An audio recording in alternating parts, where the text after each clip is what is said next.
remember, for those who will never forget, and for a whole new generation who will experience it for the very first time.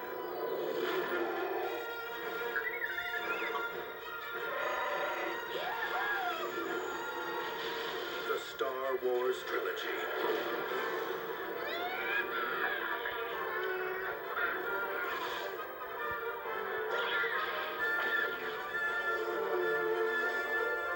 Three timeless adventures that changed movie making forever. Now, the entire trilogy, digitally mastered in THX for the ultimate in sound and picture quality. This will be your last chance to own the original version of Star Wars, the George Lucas masterpiece that launched the Star Wars Trilogy. The Force is forever, for all generations. The original Star Wars Trilogy on video, one last time.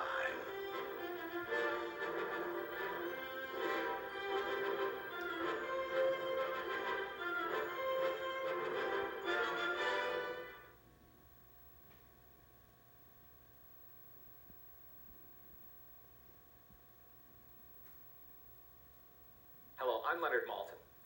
When you've made a film that is not only extraordinarily successful, but has embedded itself in our popular culture, well, that's a tough act to follow.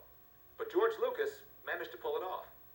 After Star Wars came The Empire Strikes Back, a totally successful film in its own right, as well as one of the most popular sequels ever made. And he's here today to tell us a little about the genesis of that film and its place in the Star Wars trilogy. Thanks for being here, George. Thank you. Star Wars has come out. A success, I think it's fair to say, beyond your expectations. Yeah, definitely. At what point did you receive a commitment or an urging to do a sequel? And did you immediately say yes, or was there any hesitation on your part to do it? Well, it didn't really happen that way, because what I did when I was writing it, I wrote one movie, and then I couldn't do the whole movie, because it was way too big. The first draft was, it had too much stuff in it, it was way too big, it couldn't possibly be done. So I took a deep breath and said, okay, I'm going to have to take all these great ideas, and that part I'm just going to have to cut out, and I'll just do what it was then really the first act, and I'll expand this and make this into a movie. So I did that, but then as a writer, you create this whole thing, and it's, sitting there on the shelf. So as soon as the film was successful, there wasn't any question in my mind that I would immediately go on and do the rest of them so I could finish it. What to you is the biggest difference, overall difference, between film number one and film number two? Well, the biggest problem I was grappling with in film number two is the fact that it's the middle act of a three-act play. Now, some people find it a darker film than the first. It is a darker film because in the first act you introduce everybody. The second act you put them in the worst possible position they can ever get into in their lives, and it's and they're in a black hole, never able to get out. And in the third act they get out. That's just, again, that's drama. That's the way it works. You don't have an exuberant, happy second act. What was the biggest technological advance between the making of one and the making of two? Well, there wasn't really too much of a technology. We refined what we had primarily, but there wasn't any giant technology. The major technological break was in one, and that was using motion control cameras and that sort of thing to allow the ships to be able to move freely and that sort of thing. That was the big advance.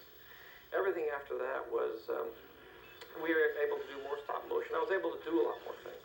They weren't really technological advances, but I was able to get a lot more into stop motion, which I couldn't do before, and generally have a bigger scope to things than I could do before. So if the first film was a technological challenge to get ships to fly in space with a lot of that movement, the second one was to do a stop motion movie.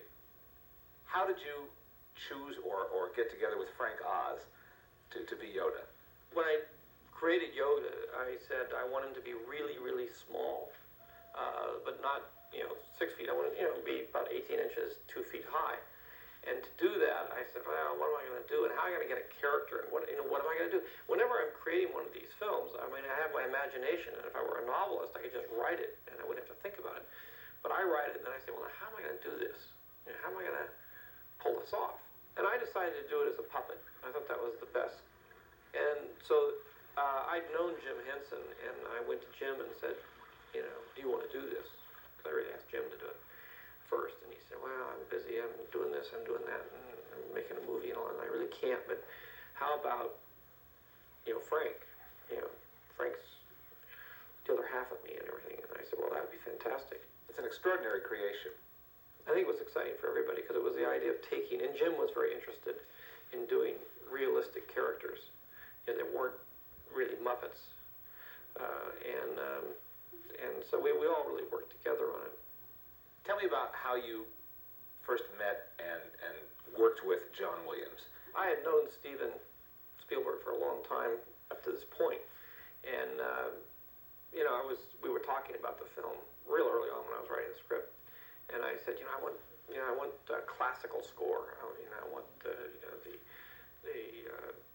corn gold kind of feel about this thing. It's an old-fashioned kind of movie, and I want that grand soundtrack that you used to have on movies.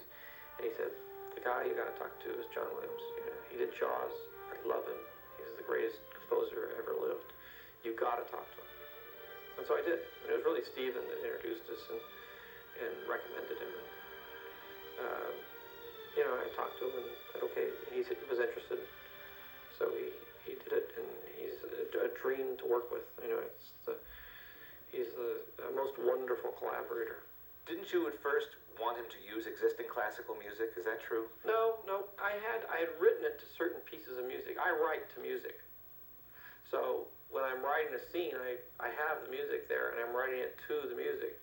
And then, in a lot of cases, we'll use that same music as a temp track. So there was temp tracks of classical music in the score. And with Johnny, you can say, look, I want something that feels exactly like this. You understand the emotion here and the emotion there and what's going on. He said, yeah. And then he will take that and he will come up with his own composition and his own themes, which are uniquely, Star Wars themes in this case.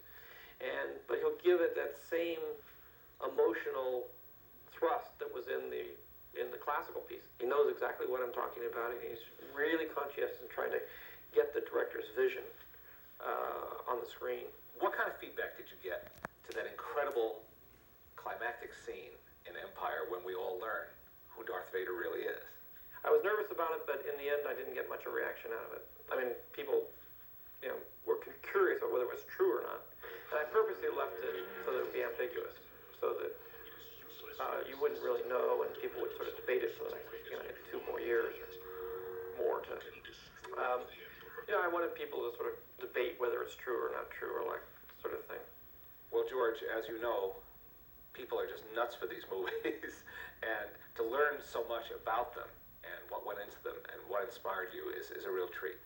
No, thank you. It's fun. I hope that people continue to enjoy the films because it's nice to think of them as being timeless.